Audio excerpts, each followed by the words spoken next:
గురుగారు, ఈ నవరాత్రులలో 6వ రోజు ఏ అమ్మవారిని పూజిస్తాము? అమ్మవారి విశిష్టత తెలియచేయండి. తప్పకుండా. లలిత త్రిపుర సుందరి దేవి హ్మ్. అలంకరణ. లేత ఆకుపచ్చ రంగు చీర కట్టాలి. హ్మ్. కట్టె పొంగలి, హ్మ్. పూరి హ్మ్. ఏదైనా నివేదన చేయవచ్చు. హ్మ్. లలిత త్రిపుర సుందరి దేవి అంటే ముల్లోకాలని పాలించేటువంటి అమ్మవారు. ఆ హ్మ్. ముల్లోకాలు మనలోనే ఉన్నాయి. హ్మ్. మనలో ఉండి మనల్నే పాలిస్తూ ఉంటుంది. మనలో హ్మ్. ఉన్నటువంటి ప్రతిదీ కూడా ఆమె పరిపాలన చేస్తూ ఉంటుంది. హ్మ్. లలిత త్రిపుర సుందరి అని చెప్పాను. లలిత అంటే నిర్మలమైనటువంటి జీవితాన్ని ఇచ్చేటువంటిది హ్మ్. అర్థం. నిర్మలమైన జీవితము అంటే ఎవరినన్నా చూసి హ్మ్. ఓర్చలేకపోవడం. హ్మ్. చూడు మెల్ల మా మంచి బంగారం వేసుకుంది, హ్మ్. ఓర్చలేకపోవడం. అంత మంచి పట్టు చీర కట్టుకొని బ్రాస్లెట్లు పెట్టుకుని హ్మ్. ఇలా ప్రతిదీ వాళ్ళ కారు ఉంది, ఆమెకు బంగ్లా ఉంది, వీళ్ళకి అది ఉంది, వీళ్ళకి ఇది ఉంది, ఇలా ప్రతిదీ చూసి ఓర్చలేకపోవడం. హ్మ్. లలితంగా లేకపోవడం అంటే మంచి జీవన విధానం లేకపోవడం, హ్మ్. ఆరోగ్యంగా లేకపోవడం కూడా హ్మ్. జీవన విధానంలో సరిగా లేకపోయినట్టే. హ్మ్. అంటే ధర్మబద్ధంగా లేనిది ప్రతిదీ కూడా సౌమ్యంగా లేకపోవడమే. హ్మ్. అమ్మవారిని పూజిస్తే అది ఇస్తుంది. ధర్మబద్ధంగా ఎలా జీవనంగా ఉండాలి, హ్మ్. భగవద్ ధ్యానం ఎలా చేసుకోవాలి, గురువుల్ని ఎలా సేవించాలి, పెద్దల్ని ఎలా సేవించుకోవాలి, హ్మ్. అతిథుల్ని ఎట్లా సేవించాలి, పీఠాధిపతుల దగ్గరికి పోతే మనం ఎలా వ్యవహరించాలి, హ్మ్. ఇటువంటివన్నీ కూడాను అమ్మవారు ఇస్తుంది. హ్మ్. ఒక రకంగా అంటే జీవిత విధానము చూపిస్తుంది హ్మ్. అమ్మవారు. లలితా త్రిపుర సుందరీ దేవి మన జీవిత విధానం మొత్తం కూడా సస్యశ్యామలముగా లలితముగా అంటే ఒక జీవిత విధానం అల్లుకుపోయే మనస్తత్వం. లలితము లలిత అంటే తీగ. ఒక తీగ ఎలా అయితే అల్లుకుపోతుందో అందరితో కూడా అలా కలిసికట్టుగా పోయేటువంటి గుణాన్ని అమ్మవారు ఇస్తుంది. హ్మ్. కానీ గురుగారు, అమ్మగారికి ఇష్టమని మీరు చెప్పారు కదా! కట్టె కట్టె మీద పొంగలి. పొంగలి చేయాలి అని. చాలా మందికి సిటీలో ఉండే వాళ్ళకి ఆ అవకాశం ఉండదు. దాన్ని ఏ విధంగా చేస్తే బావుంటుంది? బూరెలు చేసినా పర్లేదు. బూరె అందరికీ హ్మ్. చేయవచ్చు. హ్మ్. ఏదైనా లేదు అది కూడా రాదు. కనీసం పరమన్నం వండడం వచ్చు కదా! అన్నం పరమన్నం, అన్నం పాయసం వండడం. హ్మ్. అది పెట్టినా కాదు అమ్మవారికి గురుగారు, కట్టె పొయ్యి మీద కాకుండా కట్టె పొంగలి అంటే కట్టెల పొయ్యి మీద చేసేది అని కాదక్కడ అర్థం. ఓహో! హ్మ్. అన్నము వండే విధానంలో తేడా ఉంటుంది. హుహు. కొంచెం కారకారంగా, హ్మ్. పుల్లగా ఒక హ్మ్. అంటే అటు పులిహోర కాదు, హ్మ్.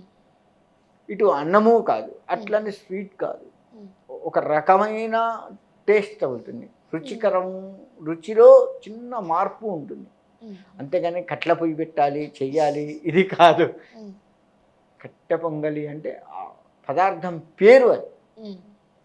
తయారు చేసే వంట పదార్థం పేరు కట్టె హ్మ్. పొంగలి. ముఖ్యంగా ఈ నవరాత్రులలో పూజలు ఎక్కువగా చేసేది అమ్మాయిలే, అబ్బాయిల కంటే కూడా. సో, ఈ అమ్మాయిలు ఎలాంటి నిష్టగా ఉండాలి? ఎలాంటి పనులు ఆచరించాలి? ఎలాంటి నిష్ఠ అంటే అమ్మాయిలు ముఖ్యంగా వస్త్రధారణ, హ్మ్. సాంప్రదాయమైనటువంటి వస్త్రధారణ ధరించాలి. ఇప్పుడు హ్మ్. నువ్వు కట్టుకున్న సాంప్రదాయంగా ఆ విధంగా ఉండాలి. హ్మ్. జుట్టు ఇరబోసుకోవద్దు. హ్మ్. ఖచ్చితంగా జడ వేసుకొని తీరాల్సిందే. హ్మ్. అంటే మనము జుట్టు ఇరబోసుకోవటంలో ఏంటయ్యా అంటే మన శక్తి మొత్తం జారిపోతుంది. హ్మ్. మనకి ఇక్కడ బ్రహ్మరంధ్రం ఉంటుంది. హ్మ్. ప్రతీదీ కూడా అమ్మవారి అనుగ్రహం ప్రతిదీ కూడా బ్రహ్మరంధ్రం గుండా లోపలికి వెళ్తుంది. హ్మ్. నువ్వు ఇరపోసుకుంటే ఏడుదటే వెళ్ళిపోతుంది. హ్మ్. ముడి వేస్తే కదలకుండా ఉంటుంది. హ్మ్. మనలోనే ఉంటుంది. హ్మ్. అంటే భగవత్ శక్తి అందుకే ఇరబోసుకొని ఉండకూడదు. ఇరబోసుకొని దయ్యాలుంటాయి. హ్మ్. ఖచ్చితంగా చెప్పాలి అంటే దయ్యాలుంటాయి. హ్మ్. మరి అది కాదు కదా! మనం హ్మ్. దేవతా పూజ చేసేటప్పుడు మనం ఉండాల్సినది అంటే హ్మ్. మనస్సుకు కూడా ప్రతీక జుట్టు హ్మ్. ముడి వేసుకోవడం అనేది. మనం చేసే ప్రతి పని కూడా మన మనస్సు మీద పడుతుందమ్మా. హ్మ్. గుర్తుపెట్టుకోండి. నువ్వు ఏ విధమైనటువంటి వస్త్రధారణలో ఉంటావో నీ మనస్సు ఆ విధంగా చంచలిస్తూ ఉంటుంది. హ్మ్. చీర కట్టుకున్నావు, లంగా ఓణి వేసుకున్నావు, హ్మ్. సాంప్రదాయం. అంటే నీ మనస్సు ప్రశాంతత జీవితాన్ని చూపిస్తుంది. పాయింట్ షర్ట్ వేసావు, కొంచెం రాయల్టీగా చూపిస్తుంది. జీన్స్ ప్యాంట్ వేసావు, ఇంకొంచెం రాయల్టీ చూపిస్తుంది. అంటే నీ విధానంలో లలితంగా ఎక్కడ ఉంది నీకు ఇందులో? అంటే సౌమ్యంగా నీ మనస్సు ఎక్కడ కనపడుతుంది? నువ్వు ఉండే విధానంలోనే నీ మనస్సు నిలబడి ఉంటుంది.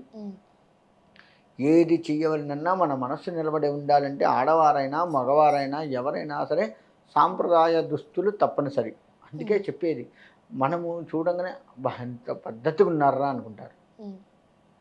ఇప్పుడు పాయింట్లన్నీ మోకాల దగ్గర కొంత జినిగి, కొద్దిగా పిక్కల దగ్గర కొంత జినిగి, ఇట్లా రకరకాల వస్తున్నాయి. అవన్నీ వేసుకుంటే ఏమనుకుంటాం? ఫ్యాషన్ అనుకుంటారు, కానీ చిరిగిన వస్త్రాలు వేస్తున్నారు అనే దగ్గర అనుకుంటాం అన్నమాట. అంటే ఎదుటోడు చూసే భావన కూడా కొంత మారిందా లేదా? అమ్మాయిని ఇంత మంచిగా పెంచారు తల్లిదండ్రులు, చక్కగా ఉంది. అబ్బాయి కూడా చూడు పద్ధతిగా పంచ కట్టుకొని ఉన్నాడు, చక్కగా ఉన్నాడు. సో అమ్మవారిని పూజిస్తే ఆ సౌమ్యం, ఆ తత్వం అనేది మనలో నిమిడి ఉంటుంది అంటారా? ఖచ్చితంగా ఉంటుంది. ఎందుకంటే ఆడవాళ్ళలో కూడా ఎక్కువగా ఉంటుంది. ఆమె బంగారం వేసుకుంది, వీళ్ళ దగ్గర అది ఉంది, వాళ్ళ దగ్గర ఇది ఉంది అని. ఒక్క ఆడవారికే కాదు, మగవారికి కూడా ఉంటుంది. ఎదుటోడు కారు వేసుకొని వచ్చాడు అంటే మరి నేను కొనుక్కోలేకపోయా, అంత కష్టం. ఏం చేశాడు, ఎంత అన్యాయం చేసి సంపాదిస్తున్నాడు, ఒక 2-3 బిల్డింగ్స్ ఓనర్ అయ్యా ఉన్నాడు అంటే ఎంత అన్యాయం చేసి ఎంతమంది పొట్టగొట్టాడో, ఈ విధమైన ఆలోచన మగవాళ్ళకు కూడా వస్తుంది కదా. అంటే ఆడవారికేమో బంగారాలు చీరలు ఇవి వచ్చిన మగవాళ్ళకు ఇది వస్తుంది. ఎవరికి ఎవరం తక్కువ కాదు. కానీ ఈ సౌమ్యం అనేది అంటే ఒకరిలో ఉండేది ఉంటే ఎంత ప్రశాంతంగా ఉంటుంది అంటే ఎవరిని చూసినా ఏ ఈర్ష్య ఉండకుండా జీవితం సాఫీగా సాగుతుంది. సాగాలి కదా. అలా సాగాలి అంటే భగవద్ ధ్యానం ఉండాలి. గమనించు, ఏ ఇంట్లో ఎక్కువ భగవద్ ధ్యానం, భగవంతుడి పూజలు జరుగుతూ ఉన్నాయో ఆ ఇంటికి వెళ్ళగానే ఎంత అలజడి ఉన్న మనస్సైనా సరే ప్రశాంతత చేకూరుతుంది. ఆ ఇంట్లోకి వెళితేనే ప్రశాంతత చేకూరుతుంది. కాబట్టి అలా ప్రశాంతత రావాలి అంటే భగవద్ ధ్యానం తప్పదు. మరి బయట నుంచి వచ్చిన వాడికే ప్రశాంతత ఉంది అంటే ఇంట్లో ఉన్నవాడు ఇంకెంత ప్రశాంతంగా ఉంటాడు కదా.